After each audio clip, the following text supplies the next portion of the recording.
এখন গাঁৱৰ দুটাকৈ পুতৌজনক দৃশ্য নং 1 বোকাৰে পৰিপূৰ্ণ গাঁৱৰ ৰাজপথ নোসোমাই এম্বুলেন্স ফলত ৰোগী কঢ়িয়াইছে এখন ঠেলাগাড়ীত বোকাত সোমাল ঠেলাৰ চকা চাৰিজনে ঠেলাখন দাঙিহে পাৰ কৰিছে বিধ্বস্ত পথছোৱা আনহাতে দৃশ্য নং 2 ৰাজপথ উন্নতিকৰণৰ দাবীৰে প্ৰতিবাদ নহয় ৰাজপথতে থাপনা পাতি পুৰুষ মহিলা সকলোৱে গালে নাম চৰকাৰৰ সমিতি বিচাৰি কৰিলে প্ৰাৰ্থনা কামৰূপ গোৱালপাৰাৰ সীমামূৰীয়া ধূপধৰা খুটাবাৰী পঞ্চম খণ্ডৰ ৰাজপথৰ দৃশ্য এয়া এজাক বৰষুণতে গাঁৱৰ প্ৰৱেশপথ হৈ পৰে বোকা পানীৰে পৰিপূৰ্ণ ফলত আনহে নালাগে ৰোগীক চিকিৎসালয় নিবলৈ উপায়বিহীন হৈ পৰে গাঁৱৰ মানুহ ছাত্ৰ ছাত্ৰী স্কুল কলেজলৈ অহা যোৱা কৰে কোনোমতে খুপি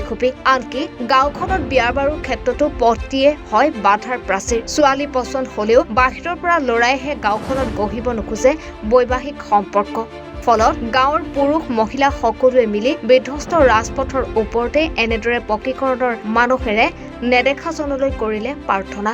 চৰকাৰলৈ জনালে কাঠৰ আহ্বান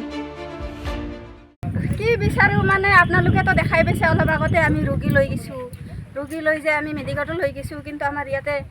এম্বুলেন্স মাতিছিল এম্বুলেন্স মাতাতে এম্বুলেন্সটো অহা নাই ৰাস্তাঘৰ দেখিয়ে কৈ আছে আমাৰ এই খুটাবাৰী গাঁওখন আমাৰ পঞ্চম খণ্ড কেনেকৈ নিলে ৰোগী পিছত আমি ঠেলা এখন আছিল সেই ঠেলাখনত লৈ গ'লোঁ ইমান ৰাস্তা ঘৰ বেয়া আমি পিছত আমাৰ কি কৰিব গাঁৱৰ কেইজন মানুহ আহি আৰু ঠেলাখন দাঙি সেনেকৈ আমি দৌৰি লৈ গৈছোঁ কি বিচাৰে এতিয়া কি বিচাৰোঁ মানে আমি হেমন্ত চৰকাৰক ডাঙৰীয়াক কৈ আছোঁ যাতে আমাৰ ৰাস্তা ঘৰ ভাল কৰি দিয়ে আৰু এইবাৰ সৰু চলিগিলা স্কুলত যায় ইমান অসুবিধা আছে হাই স্কুল আছে পৰমানন্দ স্কুল আছে দুটা স্কুলৰ চলিগিলা যাৰ কাৰণে বহুত অসুবিধা হৈ আছে ভাল হোৱাৰ চেষ্টা কৰি আছোঁ আমাক ৰাস্তাটো লাগে ভাল হ'ব লাগে তাৰমানে আমি আৰু চৰকাৰক মিনতি কৰিছোঁ এতিয়া ৰাস্তাটো ভাল কৰি দিয়ে গাঁওখনৰ নাম কি গাঁওখনৰ নাম হ'ল খুটাবাৰী বিধায়ক কোন আপোনালোকৰ যাদৱ চৰকাৰীয়া এইজনে যেন ৰাস্তাখন ভাল কৰি দিয়ে মানে আমাৰ খুব অসুবিধা আজি কিমান বছৰ ধৰি আমি যাতনা ভোগ কৰি আছোঁ বাটেদি যাব নোৱাৰোঁ এটা ৰোগী ল'লে ঠেলা লৈ যাব লাগে গাড়ী নোসোমায় বা নকৰে সেনেকুৱা বহুত অসুবিধাত আমি যাতনা ভোগ কৰি আছোঁ সেইকাৰণে শ্ৰদ্ধেয় স্বৰ্গীয় ইয়াৰ কাৰণে মই অনুৰোধ জনাইছোঁ জানি আমাৰ ৰাস্তাঘৰ জানি মানে কৰি দিয়ে ভাল কৰি দিয়ে অনুৰোধ ভাল হয় এইকাৰণে অনুৰোধ জনালোঁ আমাৰ এটাই আমাৰ ৰাস্তাঘৰ একেবাৰে বেয়া আমাৰ 34 নং দুধনৈ সমষ্টিৰ বিধায়ক শ্ৰীযুত যাদৱ স্বৰ্গীয়াৰীক এটাই আমি অনুৰোধ জনাইছোঁ যাতে আমাৰ ৰাস্তাঘৰ ভাল কৰি দিয়ে তেওঁ যাতে আমাক চকু মেলি চায় সেইখিনি আমাৰ অনুৰোধ যাতে আমাৰ ৰাস্তাঘৰ ভাল হয় এই চৰকাৰ প্ৰশ্ন হয় গাঁওবাসীৰ এনেবোৰ পুতৌজনক দৃশ্য প্ৰত্যক্ষ কৰি পঞ্চায়ত বিধায়ক তথা চৰকাৰে আগলৈ গাঁৱৰ যোৱা পথটি উন্নয়নৰ কথা ভাবিবনে নগৰবেৰাৰ পৰা বাহাৰুল ইছলামৰ ৰিপৰ্ট এনি ভাৰত 24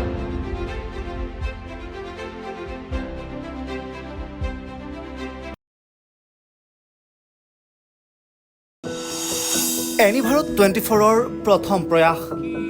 জুবিন গাৰ্গৰ গীতৰ প্ৰতিযোগিতা জুবিনৰ গানে কি আনে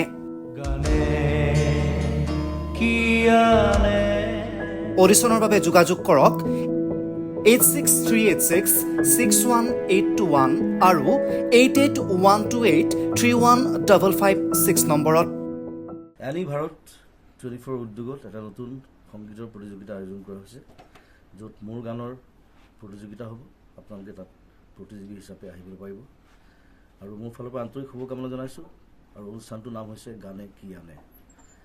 সকলোকে মৰম জনাইছোঁ সকলোৱে আহক ইয়াত অংশগ্ৰহণ কৰক thank you very much love U